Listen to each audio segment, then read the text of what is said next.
लेकिन यथार्थ में चीज पहले तय हो जाती है। बहुत शुक्रिया आपका जी न्यूज पर जुड़ने का। तो लगातार टैली बदल रही है। अनुवाचार्य कह रहे हैं कि भाई आश्वस्त हो जाइए कि जो रुझान है वही नतीजों में तब्दील होंगे। 48 से ज्यादा सीटें ऐसी हैं जिन पर कि कांग्रेस आगे बढ़ चुकी है हरियाणा के अंदर, और 28 सीटें ऐसी हैं जहां पर कि जम्मू कश्मीर के अंदर प्रत्युष कांग्रेस आगे बढ़ती हुई दिखाई पड़ रही है। जो दावा था कांग्रेस का दावा था 60 से 70 सीटों का, कांग्रेस का दावा था 60 से 70 सीटें हम जीत रहे हैं, और अभी आधे घंटे हुए हैं रुझानों के 50 सीटों पर कांग्रेस ने बढ़त बना लिया है। कि यानी कांग्रेस जो कह रही थी कि हमारा रॉकेट 70 पर जाकर रुकेगा, अब देखना है कि कांग्रेस का वो दावा, कांग्रेस का ये रॉकेट कहां जाकर रुकता है। और ऐसा कांग्रेस ने कहा था प्रत्युष की आंधी चल रही है कांग्रेस की। 70 सीटों का 81 सीटों का हमें रुझान मिल चुका है। कांग्रेस से यहाँ पर रुझानों में अर्धशतक मार दिया है। लगभग आधे घंटे की काउंटिंग पूरी हो चुकी है, और मैं बार बार अपने दर्शकों को बताना चाहती हूँ ये नतीजे नहीं है, ये शुरुआती रुझान है। ईवीएम की गिनती अब शुरू होगी। जो शुरुआती रुझान हमें मिल रहे हैं उसमें हरियाणा में कांग्रेस बाजी मारती हुई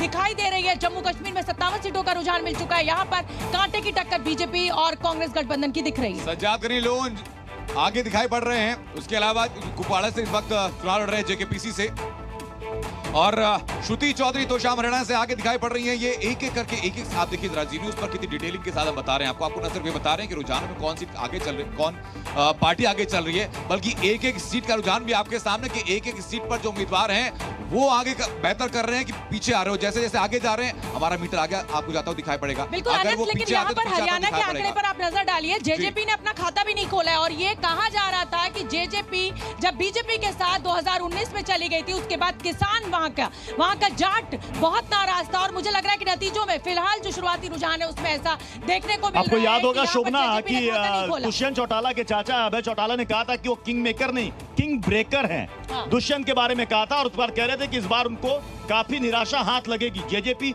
10 सीटों के साथ पिछली बार बीजेपी के साथ गठबंधन करके जेजेपी ने सरकार बनाई थी। आईएनएलडी 2 सीटों पर लीड लेती नजर आ रही है। कांग्रेस दफ्तर की तस्वीर हम आपको दिखा रहे हैं। जलेबियां आंकड़ों में फंसे हुए हैं, मुझे तो जलेबी खाने का मन करने लग गया। कहा जाता है ना कि जीत के लड्डू, मुझे लगता है कि इस बार वो चेंज हो जाएगा, जीत की जलेबी हो जाएगा। जीत की जलेबी। बिल्कुल बिल्कुल अनंत, बताइए जलेबी खाने की इच्छा हो रही है कि नहीं हो रही? नाश्ते का समय हो गया है भाई। दूध जलेबी, रबड़ी जलेबी हरियाणा में खूब खिलाई जाती है। पसंद है। और देखिए टी शर्ट पहन करके हाथों में घंटियां लेते हुए जलेबी पूरी बांटी जा रही कांग्रेस कार्यकर्ताओं में। देखिए रवि त्रिपाठी जब सुबह में तस्वीरें दिखा रहे थे तो हुक्के का जो इंतजाम किया गया था, जिस तरीके से हुक्का के घर के बाहर भीड़ थी, अमूमन हम ये भाप लेते हैं दर्शकों को देख के, जो मौजूद कार्यकर्ताओं की भीड़ को देख करके कि नतीजा क्या रहने वाला है, और वही चीजें सामने आती हुई दिखाई पड़ रही है। नहीं अनंत, कई बार ये उल्टा भी पड़ जाता है। मैंने बहुत सारे लड्डू की पराते जो है वो वापस जाती हुई देखी है।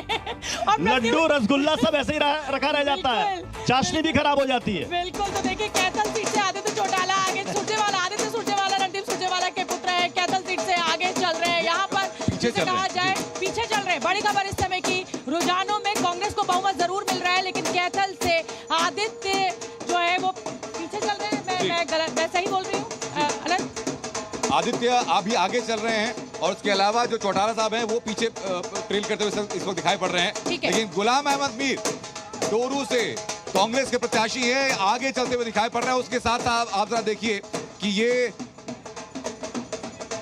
और देखिए आदिल खान, आम आदमी पार्टी ने भी यहाँ पर अपनी किस्मत आजमाई थी। कांग्रेस के साथ गठबंधन में बात नहीं बन पाई थी, वहां पर आम आदमी पार्टी का खाता भी नहीं खुल रहा है, जेजेपी का खाता भी नहीं खुल रहा है। यानी कुल मिलाकर जो पूरा वोट ट्रांसफर है वो कांग्रेस को फिलहाल शुरुआती रुझान में हमें दिखाई दे रहा है। जम्मू कश्मीर में 61 सीटों के रुझान हमें मिल चुके हैं। कांग्रेस और बीजेपी के बीच कांटे की टक्कर चल रही है। पीडीपी भी यहाँ पर 3 सीटों पर हमें आगे दिख रही है। अनंतनाग की 7 सीटों पर कांग्रेस ने खाता खोल दिया है, 2 सीटों के साथ बढ़त। अंबाला की, हरियाणा की 4 सीटों पे कांग्रेस 1 सीट पर आगे चल रही है, और हरियाणा में 52 सीटों के साथ बहुमत की सरकार फिलहाल रुझानों में कांग्रेस बनाती हुई हमें दिखाई दे रही है। और हमारे साथ देखिए आम आदमी पार्टी के आदिल जुड़ गए। आदिल, कहाँ हैं आप? तो दिख ही नहीं रहे हैं कहीं भी हमें तो टैली में।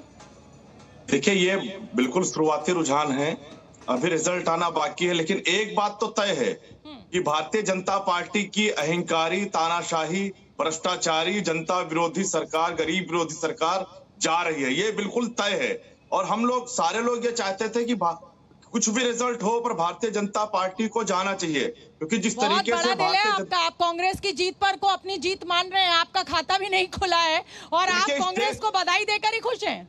देखिए इस देश से तानाशाही सरकार अगर जाती है तो हम खुश हैं। इस हमारी प्राथमिकता इस देश के लोकतंत्र को बहुत बहुत धन्यवाद। और देखिए, इस समय आंकड़ों का समय है और जल्दी से हम आंकड़े अपने दर्शकों को आनंद एक बार फिर से बता देते हैं। बिल्कुल आंकड़ा देखिए, हरियाणा में 81 सीटों का रुझान आ चुका है। कांग्रेस अर्धशतक लगा चुकी है, 50 सीटों पर आगे है। बीजेपी 23 पर, INLD प्लस 2 पर और बाकी जो निर्दलीय हैं वो 6 सीटों पर आगे चलते हुए दिखाई पड़ रहे हैं। जम्मू कश्मीर में 90 में से 64 सीटों का रुझान सामने है। कांग्रेस 31 पर, बीजेपी 25 पर, PDP 3 और अदर्स 5 पर आगे हैं। विनेश फोगाट जो कि इस हरियाणा चुनाव में सबसे ज्यादा जो फेमस चेहरे रहे, प्रचलित चेहरे हैं, उनमें से एक, वो भी अपनी सीट पर अभी जीत की तरफ आगे बढ़ती हुई दिखाई दे रही है। टेली से आरती राव इस वक्त बीजेपी से हैं और आगे चल रही हैं। तो वहीं अभय चौटाला इलाहाबाद से इस वक्त सिर्फ इंतजार है।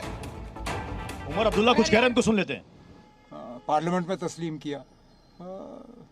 आज जो भी लोगों का फैसला होगा, हमारे हुक्मरान जो हैं उस फैसले को तस्लीम करें, वही है। कोalition पर कितनी कॉन्फिडेंस है? एक वजन है जो कोalition हुई है एनसी कांग्रेस में। अब कोalition तो हमने की इसलिए कि इलेक्शन में कामयाबी मिले और इंशाल्लाह कामयाबी की उम्मीद रखें। जो कमेटी बनती है नॉमिनेशन की, उस पर किस तरह किस चीज़ की कमेटी? जो 5 मेंबरों की होती है, जो एमएलए वगैरह। लेकिन अब इस पे तो कुछ वकीलों ने अपनी राय दी है। हमारे एक वकील जिन्होंने नेशनल कॉन्फ्रेंस की भी, वो लद्दाख के मामले में आपको याद होगा सुप्रीम कोर्ट में हमारे लिए कामयाबी हासिल की, उन्होंने कहा है कि गवर्नर साहब को अपने आप पे कोई इख्तियारात नहीं है कि वो ये सीटें भरें। ये सीटें अगर भरी जाएंगी तो असेंबली कायम होने के बाद और हुकूमत की जो राय है, पार्लियामेंट में भी यही होता है।